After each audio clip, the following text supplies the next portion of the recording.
Namaskar, Sat Sri Akal.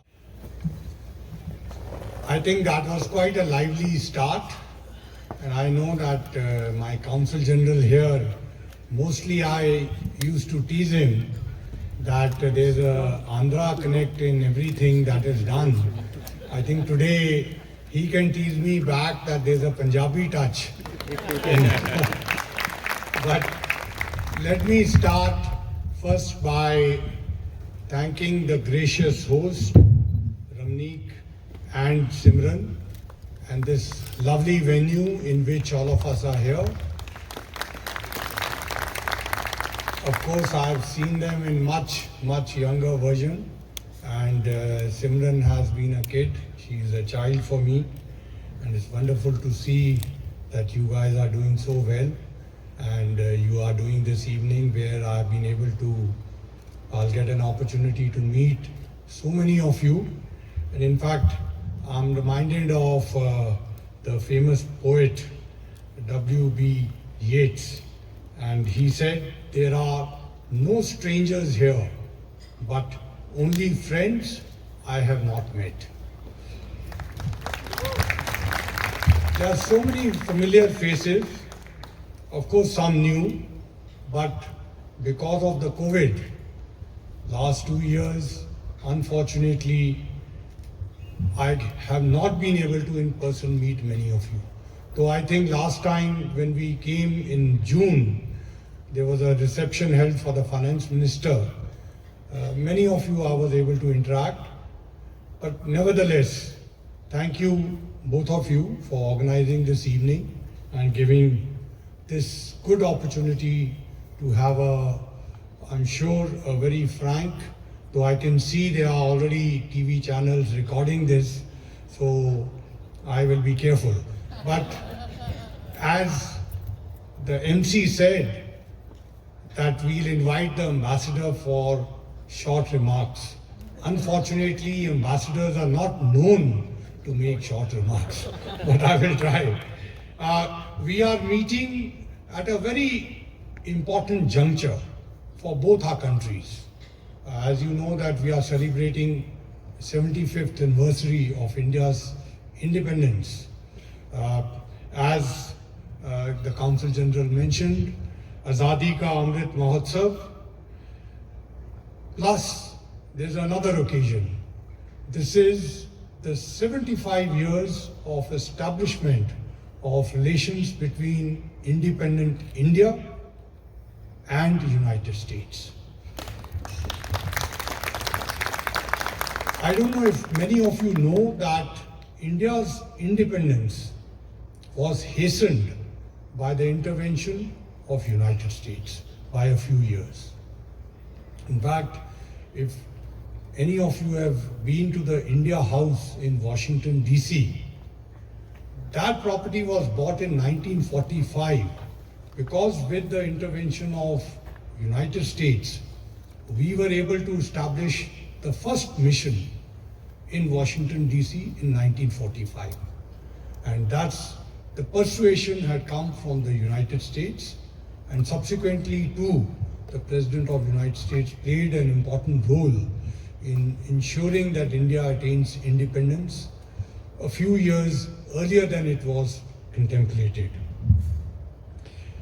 I had come to actually San Diego because for the first time in our history, we got an Indian frigate visiting, and we celebrated, that is the US Navy and the Navy of India together celebrated Independence Day there on the ship. And the top leadership of United States Navy, including the Navy Secretary and the Pacific Commander, were there. Apart from, of course, prominent Indian Americans and members of the Navy and other armed forces. California, as the Council General mentioned, had a special place in not only US economy, but society and polity, as well as India-US relations. I think I don't need to give any one of you a history lesson. All of you are aware of the Gadari Babas. You are aware of the Gadar movement. In fact, just before coming here, the Council General ensured that I was able to go to the Gadar Memorial. We all know Lala Hardyal. He comes from my state.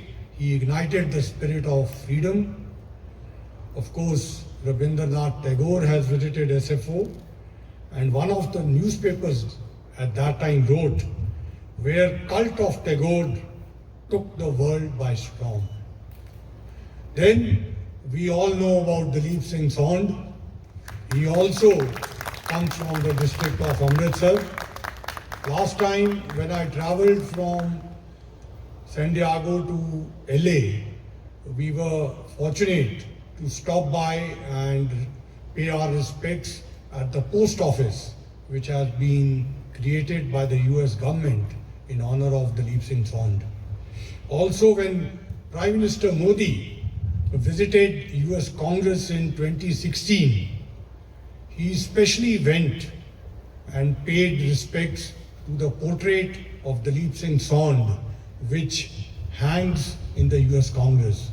So if many of you have not seen it, you must see it when you come next to Washington, D.C.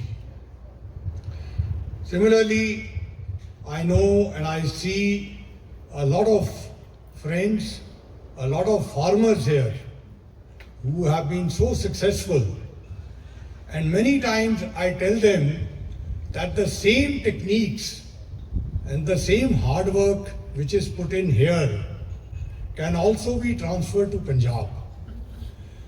Of course, this is not the occasion to get into a discussion on this, but the intensive agriculture and the successful agriculture, the commercialization, which all of you are undertaking here, also needs to be transferred to Punjab.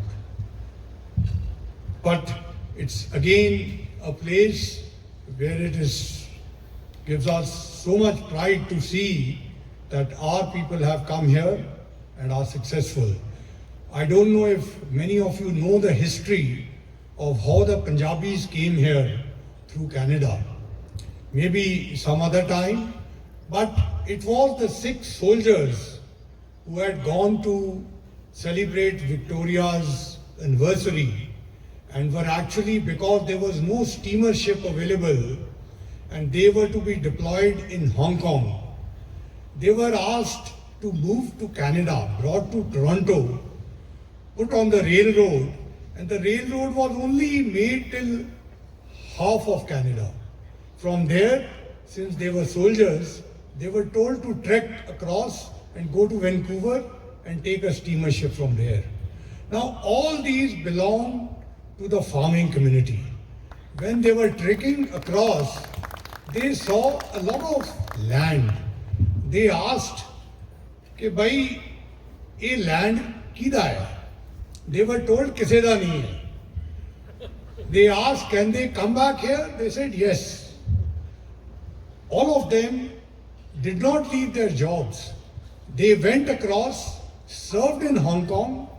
Once they finished their deployment, some of them came back and established the first farms in Canada.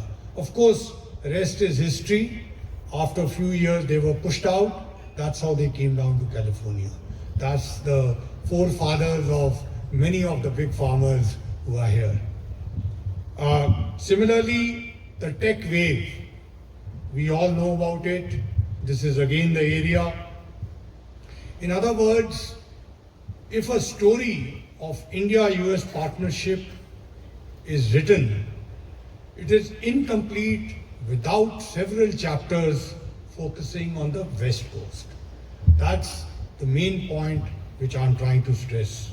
The Indian community in the United States, and particularly in California, has made its mark. We are all very proud of you. But it's also important to look into why all of you have made this mark. Because you have a strong skill set. You have been able to make contribution to the US economy, society, and polity. Today, in Washington, I see from the US administration, there are so many of our kids who are assisting, who are aides, who are staff members to many congressmen. And this is not to mention the congressmen themselves who are Indian American. Also, some from your state too. Then we have professionals, we have entrepreneurs, we have scientists, we have academicians. In fact, today I was sharing with my colleagues, last 2 days I have visited 2 universities and many centers, including Berkeley today. There is no meeting I have gone in which at least there are 2 or 3 Indian American professors. That speaks about the strength of our community. Similarly, in civil service, there are Indian Americans spread across, CEOs of multinational companies. I don't have to elaborate on that. Also artists, students. I presume many of you would know that today we have 200,000 Indian students studying in different universities. These numbers are increasing and 2/3 of them are in STEM areas. They bring value and competitive edge to the United States. And that's why there is a high regard for all of you, and you are role models for those young kids who are coming here. So please continue your success. We are very much proud of your strength. We are also proud of your achievements. And in recent times, we have counted on your strength too. For example, many of you who are doctors across the United States, when we had the first COVID here, number of Indian students who had to leave their campuses were accommodated by many Indian Americans who own different hotels. And I can tell you, many of them welcomed them without even taking a single dollar. Similarly, doctors, whenever there was an emergency, I know my consulates and the embassy would give them a call. These doctors and professionals provided all assistance to young kids and helped them out. Because at that time, you remember there was lockdowns. The parents in India were very anxious. We tried to do, in fact, we successfully did the Vande Bharat flights, in which many of you were also able to travel. Your nears and dears from both sides were able to come. And in that, all of you helped us out. And we are very appreciative, very thankful for that. I want to spend 3-4 minutes on India-United States relations. As the Consul General here mentioned, as Ramneek mentioned, that I've been lucky to have a history of working on this relationship for the last 25 years in different capacities. And this relationship has indeed traveled. At least in my own memory, I have seen President Clinton's successful visit, subsequently President George W. Bush, then President Obama, President Trump, and now we have a very deep relationship with the current administration too. I'm sure you should not be surprised that despite the COVID, Prime Minister Modi and President Biden have met 4 times in last 1.5 years in person. In addition, 8 times they have met virtually. Similarly, most of our ministers, the senior ministers, in fact, I was putting it lightly in another American event that a few months back, we had 3 of our 4 security, we have a cabinet committee of security which has 4 members. 3 of them were visiting United States. That's the importance which United States has in Indian thinking. You are also aware that at the request of the President, India has joined the Indo-Pacific Economic Framework in Tokyo. This is the next generation of economic relations between like-minded countries. And in September, my Commerce Minister is coming to take part in the ministerial meeting which is taking place in LA. So, such exercises have continued despite the pandemic and despite the fact that there is no FTA between United States and India. Last year, we have had record trade between our 2 countries. So the process, this is still the tip of iceberg, but the process is going forward. It's going in the positive direction. Just 3 days back, I held a reception on Independence Day in Washington, DC. It's middle of August, and I don't have to explain to Americans here that August is a month of holidays. But we had a senior cabinet minister who was the chief guest. We had 2 senior White House advisors. We had 4 deputy secretaries of state who were acting secretaries at that time, and this stretches State Department, Defense, Commerce, USTR, the important areas. And then we had number of CEOs, we had Nobel laureates, we had senior dignitaries from Congress, think tanks, industry, academics. My intention here is not to brag, but to tell you the depth of the relationship which it has come to in the last 25 years. And as I said, this is still tip of the iceberg. There's a lot that still has to come. We are both democratic polities. And in democratic polities, you don't have to necessarily always agree with each other. But the most important part is that you can sit across and you can discuss issues. All democracies face challenges. I don't have to explain the challenges which the United States is facing. But it is well accepted that the democratic way and the democratic approach is something which binds us so closely that like-minded countries like India and United States work together, work closely to face many challenges, not only in the area of strategic and defense, which has built up in a big way in the last 5 to 6 years. From almost $0 of trade, today we have beyond 20 billion. Similarly, we conduct maximum number of exercises in the world with any particular country, that is with the United States. We have co-production, co-development, and a number of our lift capacity today, which has helped us in very trying circumstances with some border tensions which we have had recently. Those have been supplied by United States.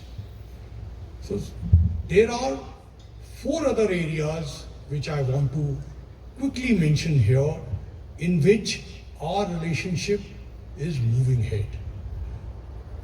The reason for that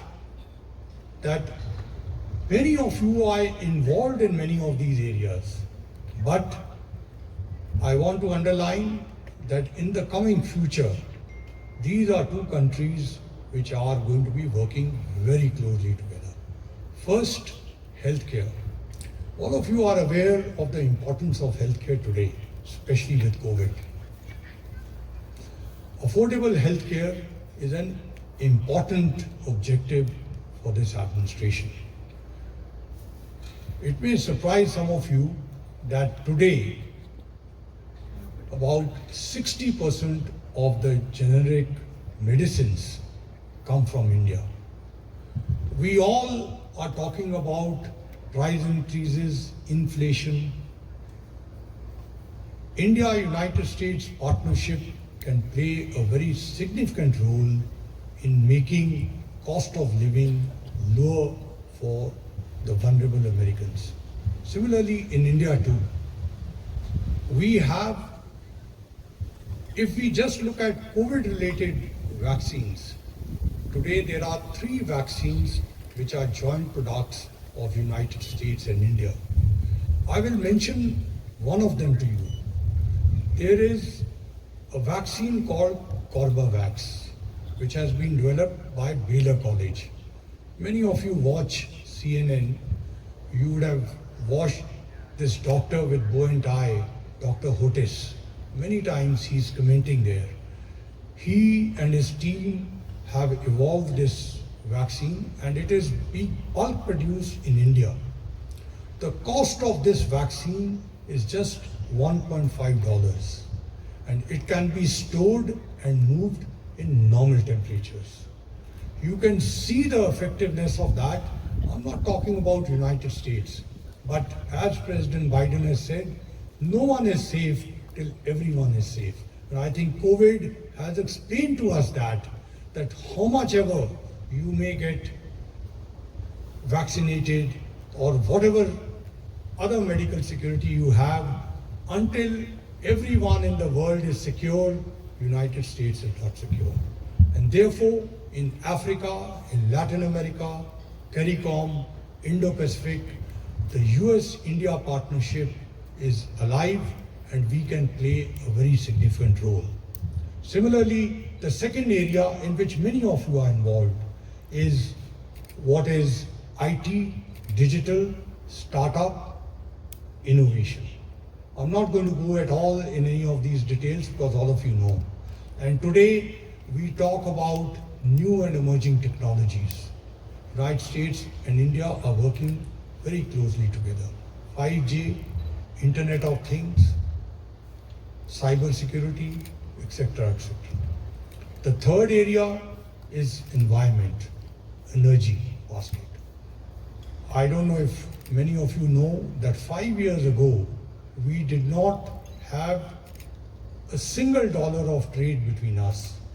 Today, India is taking about $50 billion worth LNG from United States. Similarly, California is known for its renewables. The biggest market for renewable energy, in particular solar, battery technology, it is India. And there is a huge collaboration going on between our two countries. And last and not the least is what I often talk about is knowledge and education partnership.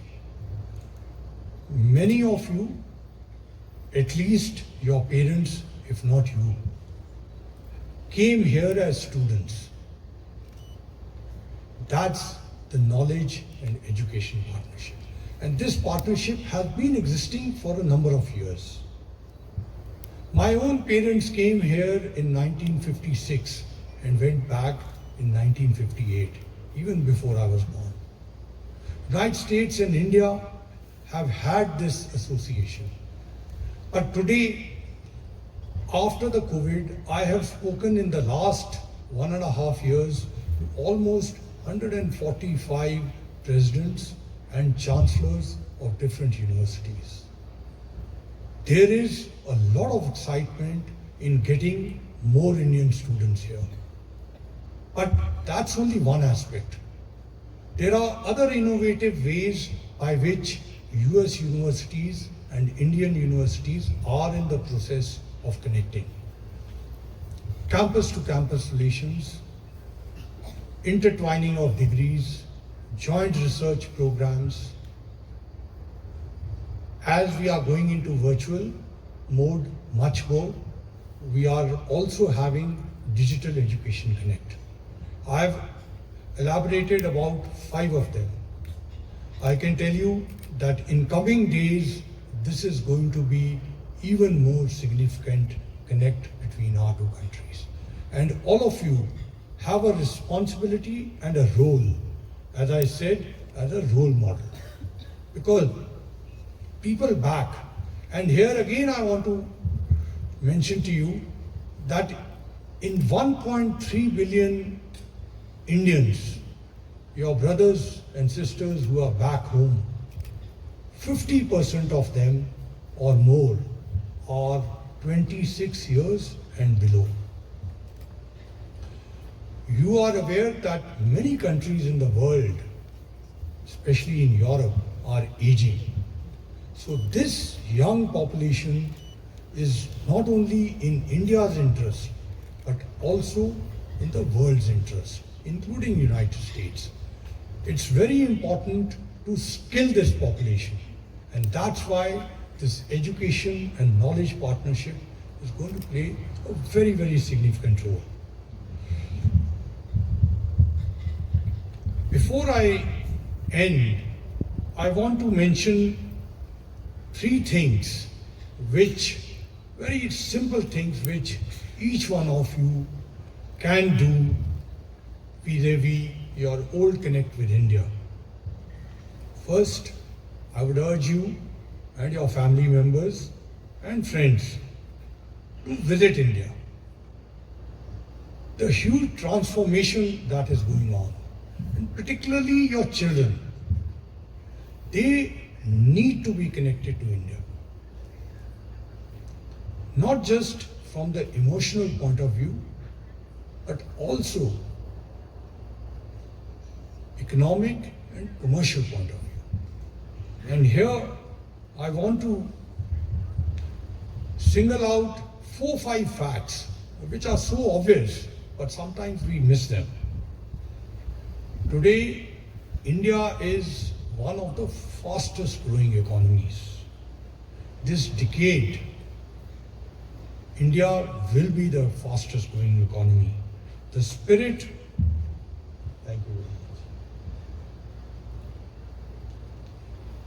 much. This is a hint that I've gone on too long. But ambassadors are known to not feel embarrassed while talking. Carry on, sir. There are 70,000 plus startups in India. You may be aware that every week we have a very successful startup in India. I think this also should not surprise you, but it surprises many Americans. In India today, in the rural sector, we have 350 million internet users in the rural sector. In the urban, we have another 290 million. Look at the scope of where the penetration can take place, and look at the scope of the market that can come. I can tell you, many in the West have not missed that.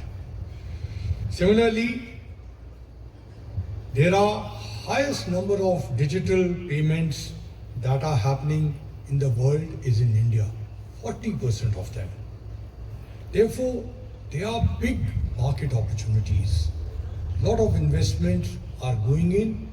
US is one of the biggest investors. So, if your children are connected with India, they are aware of India, they will be in unique position to be picked up by many of these multinationals that are moving into India. Secondly, I would certainly recommend that do whatever you can if you feel connected with your village, with your town, with your state. I know many of you are trying to help out in education. That's certainly one area which is easy and which you must do. Thirdly, and here I want to very humbly mention that your ideas and your candid feedback is important for us. Like my Counsel General said, we are not perfect. We certainly try our best. Sometimes we don't measure up to the expectations, but that doesn't mean that we do not try. We are hungry for your ideas. Not only be a participant and part and parcel of the development journey of your brothers and sisters back home, but also share your ideas with us. We will ensure that it certainly reach there. And you never know. You have seen my Prime Minister. He often gets ideas from the people. Many times he reaches out before he is going to give an important speech, asking for ideas. So that is the third way you can help us out. And before I finish off, I certainly want to say a few words to the Punjabi and the Sikh ਭਾਈਚਾਰਾ ਜਿਹੜਾ ਇੱਥੇ ਆਇਆ ਹੋਇਆ ਹੈ।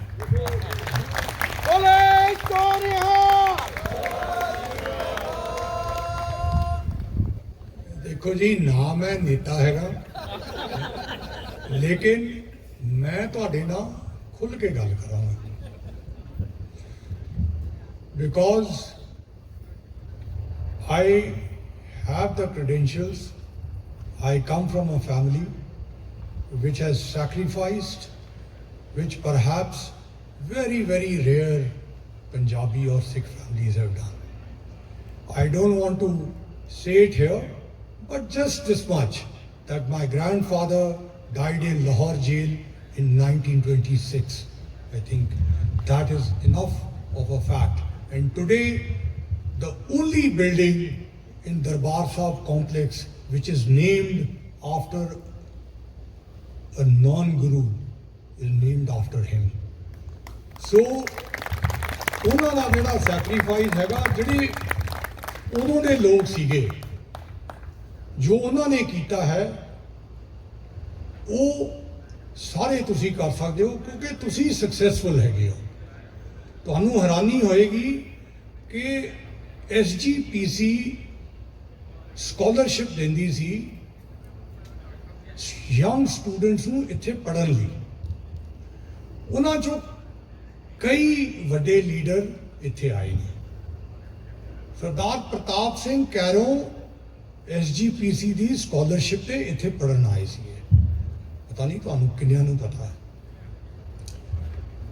ਅੱਜ ਤੁਸੀਂ ਸਾਰੇ well to do. You have come here, worked hard and successful ho. ਇਸ ਕਰਕੇ ਆਪਣੀ ਫਿਊਚਰ ਜਨਰੇਸ਼ਨ ਲਈ ਮੈਂ 3 ਆਈਡੀਆਜ਼ ਤੁਹਾਡੇ ਸਾਹਮਣੇ ਰੱਖਣਾ ਚਾਹੁੰਦਾ। ਮੈਂ ਤੁਹਾਨੂੰ ਇਹ ਨਹੀਂ ਕਹਿ ਰਿਹਾ ਕਿ ਤੁਸੀਂ ਪੰਜਾਬ ਲਈ ਕੀ ਕਰਨਾ ਹੈ। ਪੰਜਾਬ ਆਪਣਾ ਧਿਆਨ ਰੱਖ ਲਏਗਾ। ਪਹਿਲਾਂ ਤੁਸੀਂ ਆਪਣੀ ਨੈਕਸਟ ਜਨਰੇਸ਼ਨ ਲਈ ਕੀ ਕਰਨਾ ਹੈ, ਉਹ ਬਹੁਤ ਜ਼ਰੂਰੀ ਹੈ। ਸਭ ਤੋਂ ਵੱਡੀ ਥ੍ਰੈਟ ਜਿਹੜੀ USA 'ਚ ਮੈਂ ਦੇਖ ਰਿਹਾ ਹੈ, ਉਹ ਆਈਡੈਂਟੀਟੀ ਦੀ ਹੋ ਰਹੀ, ਮਿਸਟੇਕਨ ਆਈਡੈਂਟੀਟੀ ਦੀ। ਲੋਕਾਂ ਨੂੰ ਭੁਲੇਖਾ ਲੱਗ ਰਿਹਾ ਹੈ ਕਿ ਇਹ ਕੌਣ ਨੇ। ਐਂਡ ਕਈ ਵਾਇਲੈਂਟ ਇਨਸੀਡੈਂਟਸ ਹੁੰਦੇ ਨੇ। ਹਰ ਵਾਰੀ ਜਦੋਂ ਇਨਸੀਡੈਂਟ ਹੁੰਦਾ ਹੈ, ਮੈਂ ਚਿੱਠੀ ਲਿਖਦਾ US ਐਡਮਿਨਿਸਟ੍ਰੇਸ਼ਨ ਨੂੰ। ਕਦੀ ਅਸੀਂ ਪਬਲਿਕ ਨਹੀਂ ਕਰਦੇ, ਲੇਕਿਨ ਜਿਹੜੀ ਸਾਡੀ ਰਿਸਪੌਂਸਿਬਿਲਿਟੀ ਹੈ, ਉਹ ਅਸੀਂ ਉਹਨਾਂ ਨੂੰ ਦੱਸਦੇ ਹਾਂ ਕਿ ਇੱਥੇ ਇਹ ਚੀਜ਼ ਨਹੀਂ ਹੋਣੀ ਚਾਹੀਦੀ। ਬਟ ਤੁਹਾਨੂੰ ਸਾਰਿਆਂ ਨੂੰ ਪਤਾ ਹੈ ਕਿ ਚੀਜ਼ਾਂ ਹੁੰਦੀਆਂ ਨੇ। ਕਿਸ ਤਰ੍ਹਾਂ ਅਮਰੀਕਨਾਂ ਨੂੰ ਪਤਾ ਲੱਗੇਗਾ ਕਮਿਊਨਿਟੀ ਬਾਰੇ? ਉਹ ਤਦੋਂ ਪਤਾ ਲੱਗੇਗਾ ਕਿ ਜਦੋਂ ਤੁਹਾਡੇ ਬੱਚੇ बहुत अच्छे पढ़ जाएंगे, अच्छी टॉप प्रोफेशनल जॉब्स होंगे, पब्लिक सर्विस करेंगे। मैनू याद है कुछ साल पहला एक केसधारी पग वाला मिलिट्री सर्विस कर रहा सी, अफगानिस्तान च पोस्टेड सीगा। जदों वापस आया न्यूयॉर्क टाइम्स ने उहदे ते एक आर्टिकल लिखा। That one particular article would have made people conscious of the service which the community is doing. So similarly, my first and foremost advice is, please invest in the next generation. Second, आजकल particularly because of COVID एक realisation हो रही है। मैं कई बारी साडे अमरीका दे जिहड़े टॉप डॉक्टर्स ने टेलीविजन ते डिस्कस करते हैं, इंक्लूडिंग सर्जन जनरल, कि मेंटल स्ट्रेस बहुत हो रहा है। नेक्स्ट जनरेशन प्रेशर बहुत हैगा, सक्सेस का प्लस एलियनेशन का। साडी बाणी च गुरु ग्रंथ साहब च बहुत एस्पेक्ट्स हैगे ने जिहड़े बड़े पॉजिटिव ने, जिहड़े बच्चों नूं सिखाए जाने चाहिए ने। जदों असी गुरुद्वारियां च व्याख्या करते हैं, बहुत ज़रूरी है कि असी इस चीज़ की व्याख्या करिए। We should make the next generation draw out the strength from our holy books so that they can face these challenges and don't have to go through psychiatrists and other psychological pressures. We have so much read about the concept of the spirit of seva. This is the kind of seva which we can do. And this third aspect I want to mention also for the Punjabi and Sikh Bhaichara. What I had said in general for Indian Americans is very much applicable for the Sikhs and the Punjabis. ਜਿਹੜੀ next generation है, ਉਹਨੂੰ please Punjab ਨਾਲ ਜੋੜੋ, ਪੰਜਾਬ 'ਚ ਭੇਜੋ। ਉਹਨਾਂ ਨੂੰ ਉੱਥੇ ਜਾ ਕੇ ਉਹ ਦੇਖਣਗੇ ਤੇ they will also not only emotionally and culturally understand but also be in position to economically benefit tomorrow. These were the broad three things I wanted to say. As I said, मैं किसी ना कोई ज्ञान नहीं देना आया, तुसी सारे बड़े ज्ञानी हो, लेकिन ਤੁਹਾਡੀ responsibility towards the next generation ਹੈਗੀ ਹੈ। I know most of you are focused, but it's also a fact that coming generations are feeling a lot of pressure. We hear it on the television, we see the top US advisors coming and speaking about it. And I thought, here we have in our holy books the strength which we can take out and share with our next generation. And finally, I just want to end with a quote from one of the management gurus, Tom Peters, who was a Stanford alumni, who said, "Celebrate what you want to see more of." Again, celebrate what you want to see more of. And here we are. Let there be more and more reasons and occasions to celebrate together.